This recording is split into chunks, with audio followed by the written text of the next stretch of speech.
Well, the good news is when I do my videos, it's sunny out. Bad news is when it's sunny, it's hot, and my phone overheats when it's in the sun. Move my car, try to keep it out of the sun, but that's hard to do. Anyway, we were talking about Marzanne Canover. I was happy with the way she raced, closing hard on the end of it. A little disappointed with the way Welch Avenue, I think more driven, and this happens. It's not. I'm just not trying to pick apart the kid.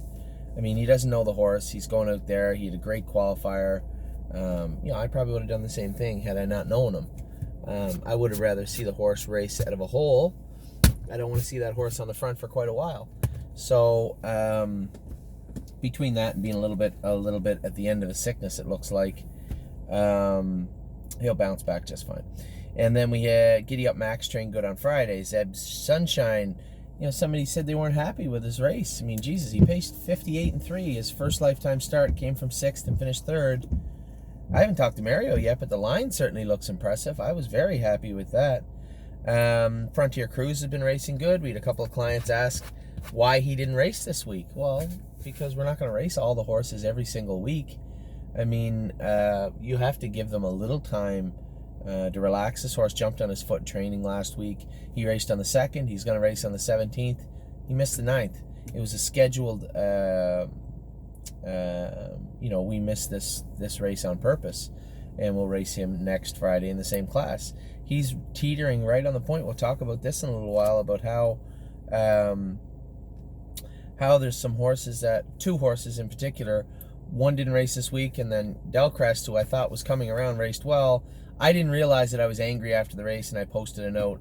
I was in anger, but nothing over the top, obviously, but I was angry, and then after it was brought to my attention that there was a recall that really rattled this filly, and I could see how that could happen. She's just barely mentally there right now. to throw in a recall would be a real problem for her. So, looking at the sale, the only two horses out of the 17 we put in right now that I'm thinking of withdrawing possibly before the sale would only be Frontier Cruise and Delcrest Star Angel, and they still have some work to do to find themselves off of that list. Don't believe me, just watch Train in 57 on Friday and look good. So the Ontario horses look good, the Ohio horses look good, Pennsylvania, Indiana, even New York, horses I'm excited to see the race this week. Obviously, Globetrotting, very excited to see how this filly's progression is. Really incredible how talented she really is. And those three fillies, Spend That Money, her and Compass Rose DC, are very, very good. Ale Sun's knocking on the door as always, and I think she could race easily in the Sire Stakes on Wednesday, especially according to a lot of our clients, but I think it just makes more mathematical sense. I know she hasn't got around Scioto good, and that's a valid argument, 100% valid argument. We've made some changes and done some vet work on her. There's no real reason why a horse can't get over that track. It's just a matter of changing them up. So we've made some changes with Ale Sun, and we'll see if they help on Tuesday. So I'm looking forward to watching Globetrotting when I race her on Wednesday. Knockdown Drag Out Monday. A lot of question marks swirling around the head of this filly. Is she sound? Is she good? Is she going to behave? Is Matt Kelly going to get along with her? I hope all of them are emphatically yes. Havana Unana, also Monday night, I'm excited to watch. So I have Brave World Racing and PEI, and two of the most anticipated horses, at least this week for me, are racing on Monday. Tuesday, we have Miss Brampton Beast. Friday, Frontier Cruise. I'm excited to see Frontier Cruise. I'm cheering for him, cheering for all my partners on that horse. I like the horse. Very disappointed in his attitude at the start of the year. I think win, lose, or draw, if we keep him, we will be making a rather final equipment change to his anatomy shortly after his season is over if we keep him. And also, I'm looking forward to a couple of qualifiers. I trained Enduring Strength on Friday in 2-1. I thought he looked awesome. A few little equipment changes with him, and he looked great. Elysium Lindy, that unfortunate break last week, that really bothered me. But James is going to qualify him on Tuesday. And Overdue Mission, Ailsun and Susie on Tuesday also. Ailsun, I'm keeping a very close eye. I'm very obviously I got a lot weighing on this race. If she doesn't race good, I'm going to take on a heap of fecal matter over this, and if she does, it's just me doing my job. So a lot riding on Ailsun's race. Overdue Mission, obviously, I'm very excited to see. One of my most anticipated races of the week. Might not be the best horse we're racing, certainly on the improve, but very interested to see how she's going to get over Scioto. I think it'll be very, very good. And then obviously I want to speak to the vet Monday afternoon. Capistrano and Johan are going there. Last night we raced Yes and West 52nd. Little dirty pool going into the first turn. I knew that if that Shizzle horse was first or second, there was a legitimate chance he could make the final or the consolation where we had horses in. We were going into the first turn. I put him in a bad spot. He looked like he was going to drop into the 2-hole, and I shoved myself up in through there. As soon as he grabbed the Shizzle horse, he made a break, which was great for us. Now, a lot of people said West 52nd looked terrible. Just rewind and look at it 1 calendar year ago, how bad West 52nd was at this very time of year. The allergies really bother this colt, but what did he do in the fall? Come out and win his very best race of the year at the Consolation in Northfield. I think it's just a matter of keeping this horse's confidence level up. I told Jason to take him to the fair next week. Take him to the fair and get him some experience at the fair and get him some confidence. That horse will bust around any size track. I just like to see him have some fun and get back into the swing of things. You know, those allergies bother you, but I'm sure if you're only using 80% of his talent, 70% of his talent to race over those fair tracks, I'm sure his confidence will grow and grow and grow. And then when these allergies and this heat dissipates, I think what we'll be left with is a pretty powerful colt for the fall. Keep in mind, he may be eligible for some bigger things, but this colt is not racing as good as he could possibly race. I think everybody can agree on that. So it's just a matter of managing West 52nd the best we can. He's obviously in the Consolation now, and yes, exactly where we wanted everybody to be. It's shaping up exactly best case scenario for us. Yes is in the final, West 52nd's in the Consolation. I'd like to get that Homer Hall out of the final and into the Consolation. He might not like Yes as much as he'd like West 52nd right now. So I'd like to see those horses, that horse in particular, move up. Now, a lot of people also said, well, it was the cheapest division, their slowest mile. Keep in mind, our race went an hour and a half after the sunset. That race that Yes was in last night was a good 8 degrees colder than it was specifically for the first race. And then again, West 52nd's race was quite a bit colder. He did all the work. Somebody said, yeah, well, that obscure horse beat him. That horse moved from Ron Burke's barn. I didn't give the horse any respect in behind me. I was worried. I'm going into the race thinking to myself, we have to be first or second. Protect first or second at all costs. If I cut Dan Noble loose in the first turn, or at the second turn, going past the quarter, maybe I beat him, maybe I don't. If I don't beat him, it only takes one horse to come from behind us to beat me for second. Third will not get us in the final. I don't respect the horse in the 2-hole. I don't think he's that good. He's coming from Ron Burke to another trainer. I just assume he's going to be less than he was before. So I'm thinking, I know Dan Noble drove by a hole. There's no possible way that there wasn't a hole for Dan Noble in Ohio around the first turn. So Dan probably thought, hey, you know, I drove this guy's horses in the fairs last week. He's going to cut me loose. Well, racing's racing. And I've been parked by Dan, and Dan's now been parked by me. But I wanted to take that chess piece off the board.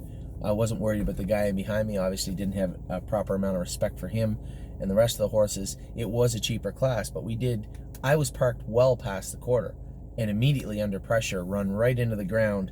Never got a breather, never got a chance to even take a relaxing breath of any kind, and got picked off a 1:54. Certainly no respect there. For those of you out there saying he looks like he's like 5th best, don't kid yourself. If Yes draws the inside, gets a favorable trip, a couple of those other horses, this is a half-mile track. Traffic happens all the time. Bad posts happen all the time. If we happen to catch a good post and they don't, or they get traffic and we don't, we will be going to the winner's circle, not them. And Yes is amongst the best horses in Ohio. I'm not going to say right now, today, sitting in my car, I can beat Lena Stone, you know, everything equal. No, I can't.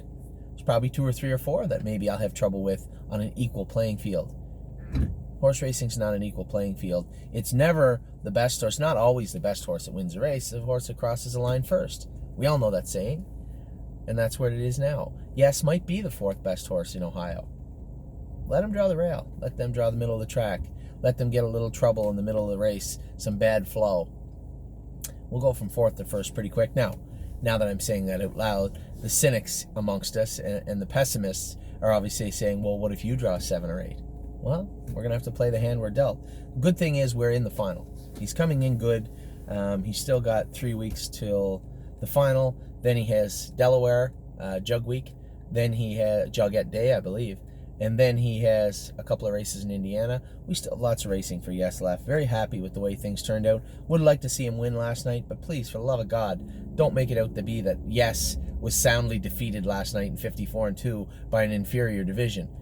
Yes was parked, run into the ground, raced his heart out, and was second to a horse that was not the horse on that program. The horse that beat us last night was a brand new horse. Serenity Cruise, that wasn't him from before.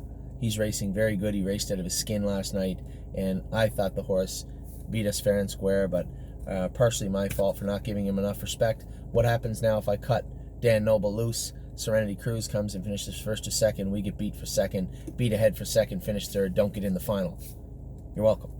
West 52nd, again, I thought he raced okay. Certainly not to the standards of Yes right now, but as I said, just look back a year and you'll see this is a trend that has happened last year. It's continued into this year, but if the trend continues the way it is, we'll have a good fall with West 52nd. That's a long opening, 2 opening videos actually. A little bit of rambling, but at the same time, wanted to give you a little update of what's going on. Just the 2-year-olds so far, stake contenders in North America. I'm going to give you a quick rundown.